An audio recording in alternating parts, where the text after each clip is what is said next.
제4장. 그러므로 주 안에서 갇힌 내가 너희를 구원하노니 너희가 부르심을 받은 일에 합당하게 행하여 모든 겸손과 온유로 하고 오래 참음으로 사랑 가운데서 서로 용납하고 평안에 매는 줄로 성령이 하나 되게 하신 것을 힘써 지키라.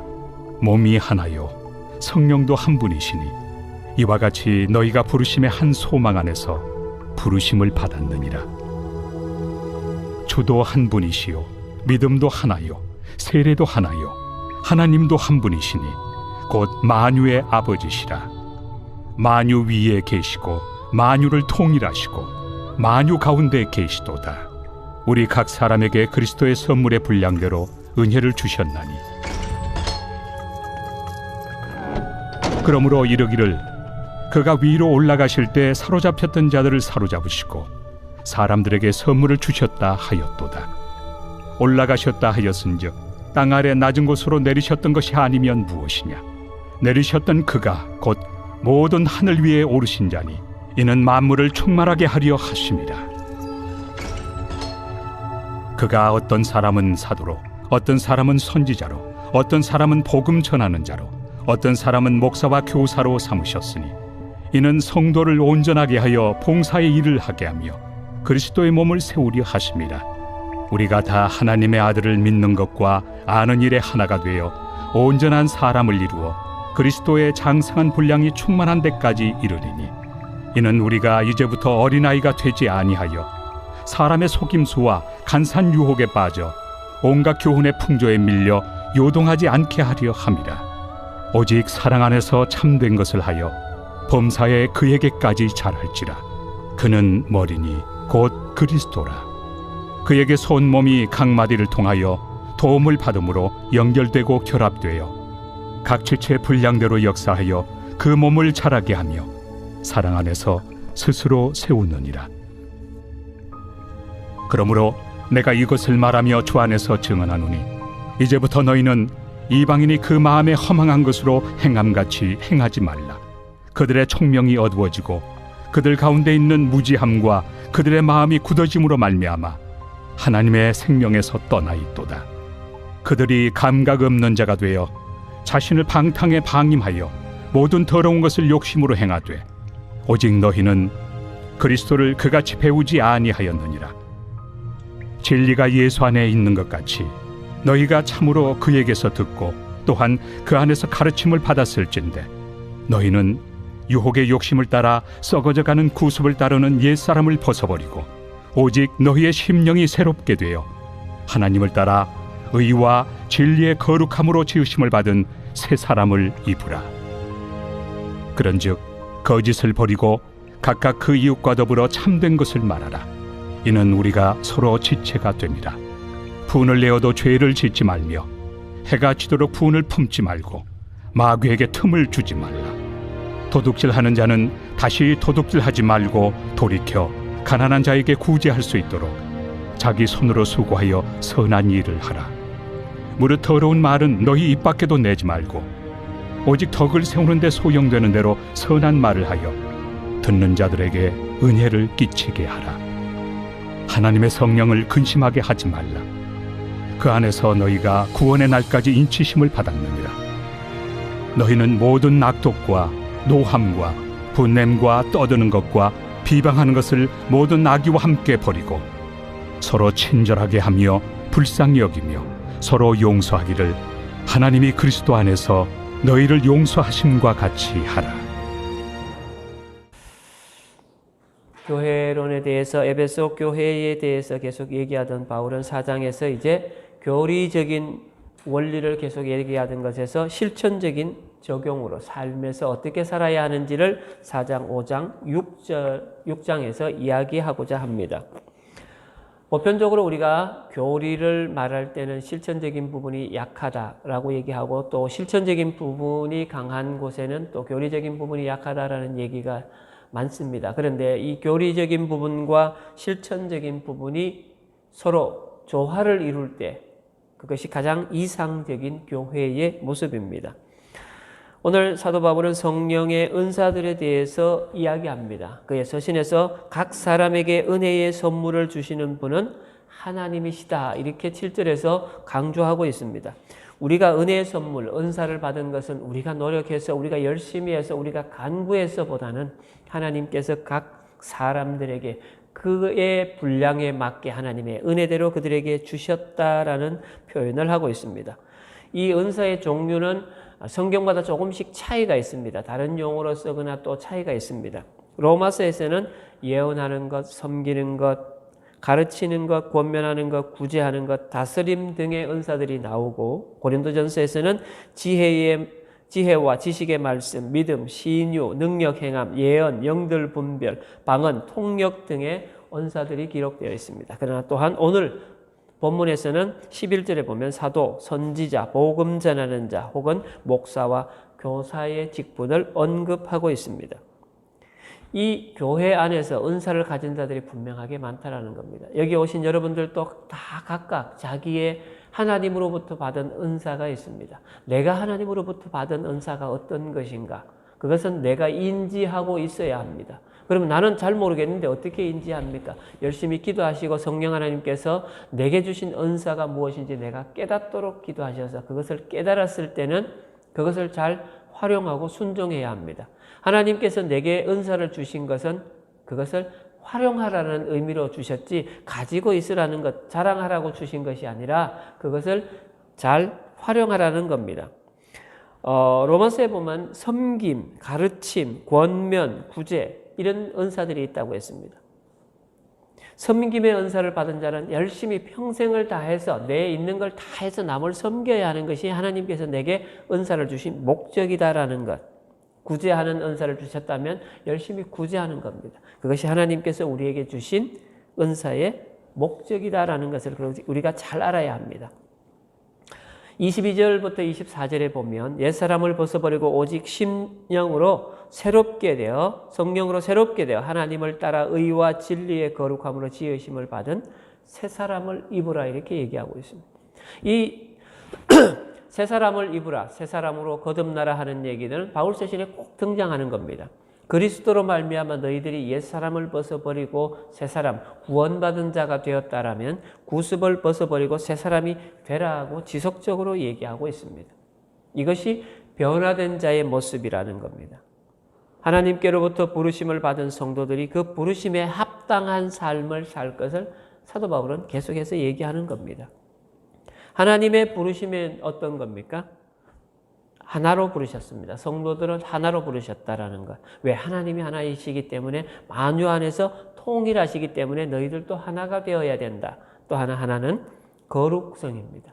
내가 거룩하니 너희도 거룩하라라고 성경 가운데서 지속적으로 말씀하고 있습니다. 하나님께서 이렇게 하나 되게 하셨는데 하나됨의 근거가 뭐냐? 성도들이 하나가 되어야 하는 이유는 하나님께서 한 분이시기 때문에 그렇습니다. 4절부터 6절에 보면 하나님도 하나요, 주도 하나요, 성령도 하나라고 말씀하셨습니다. 그렇기 때문에 부르심을 받은 우리도 각각 하나의 개체로서 이 교회 공동체 안에 들어왔지만 이 공동체가 하나라는 겁니다. 이 공동체가 하나이기 때문에 우리도 이 가운데서 하나가 되어야 된다라고 하는데 이 하나는 각 여러분들이 전부 똑같은 틀에 박힌 듯이 기계에서 찍어놓은 듯한 그런 하나가 아니라 각각의 고유의 특성들, 각각의 자기의 성격들, 성질들 다 가지고 있습니다. 그러나 이것들이 모여서 교회라는 공동체 하나를 이루는 이 하나를 말합니다. 그렇기 때문에 내가 아까 서두에 말씀드렸듯이 내가 받은 은사, 내가 가진 신앙관,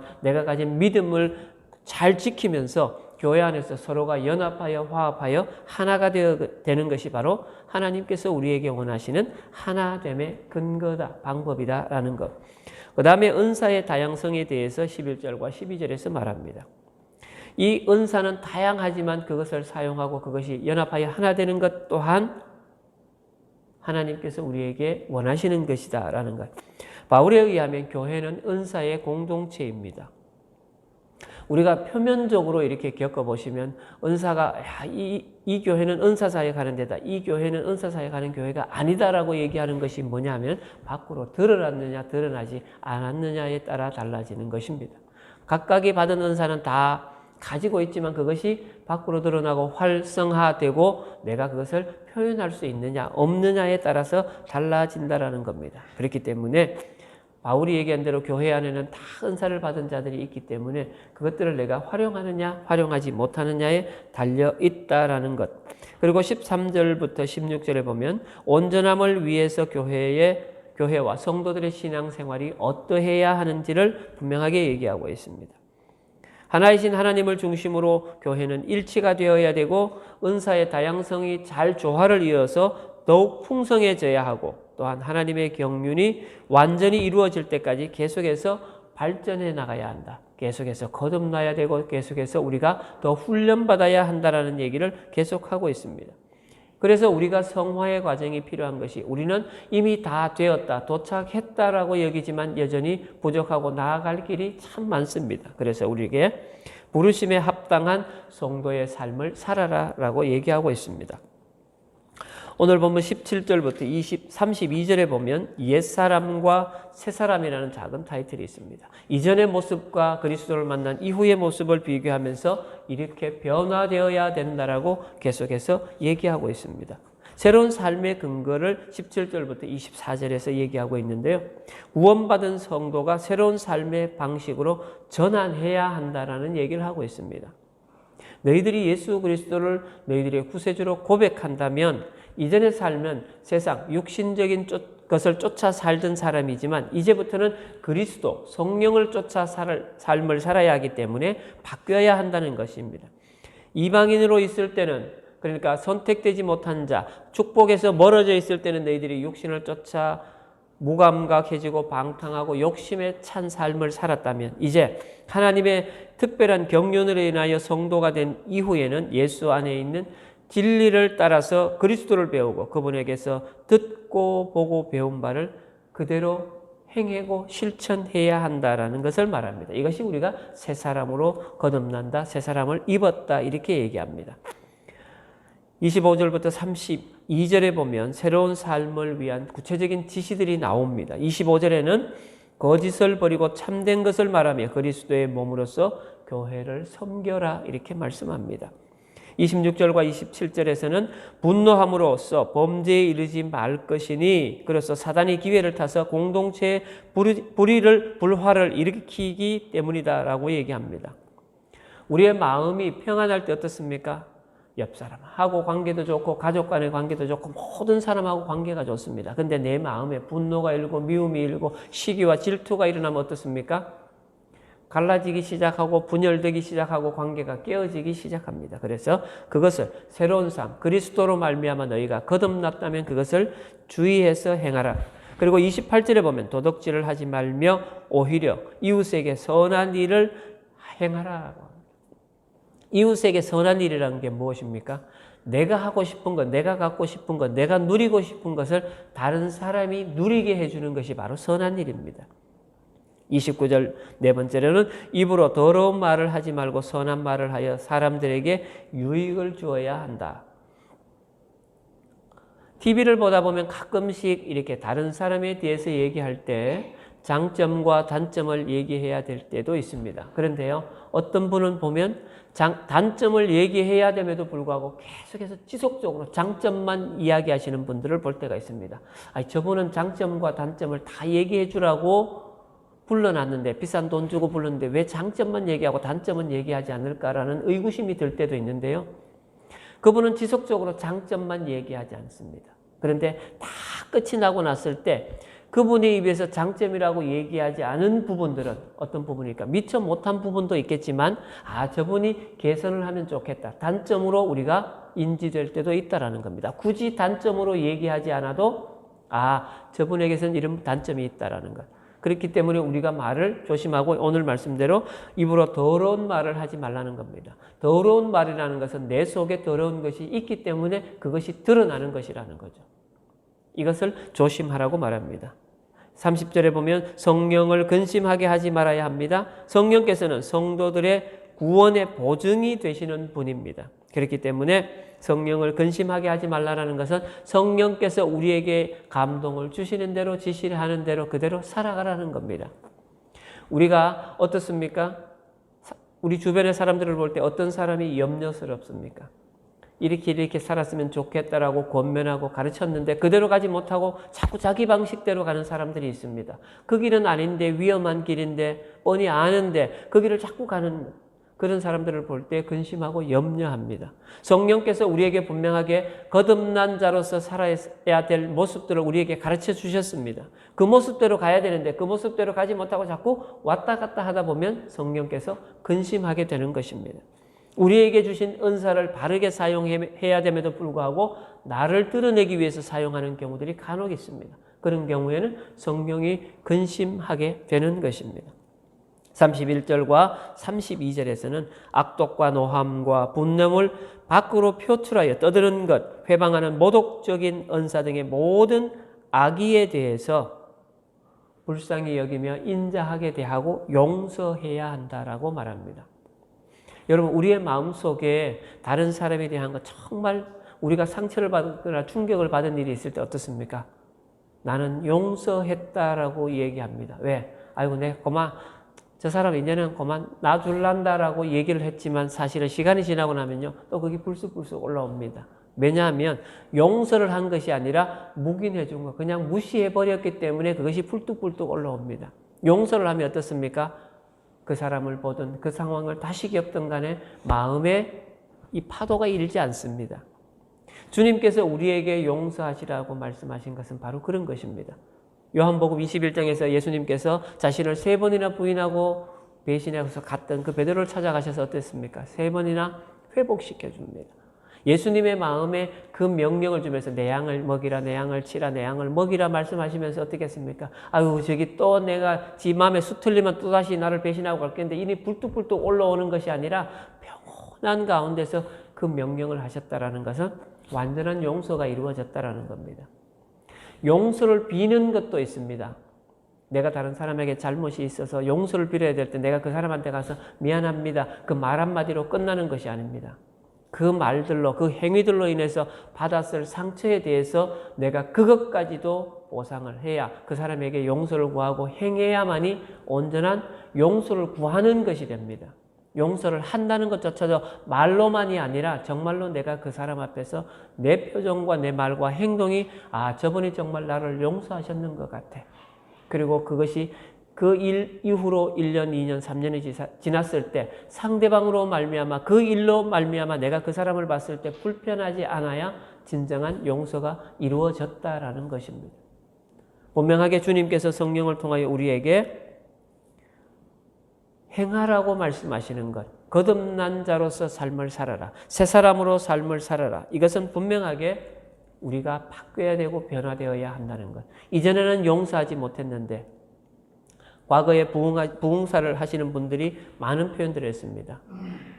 주먹 세계에 있다가 목사님이 되신 분, 막 험하게 사시다가 목사님이 되신 분들이 표현하는 말들이 있지 않습니까? 뭡니까? 예수 때문에 네가 살았다.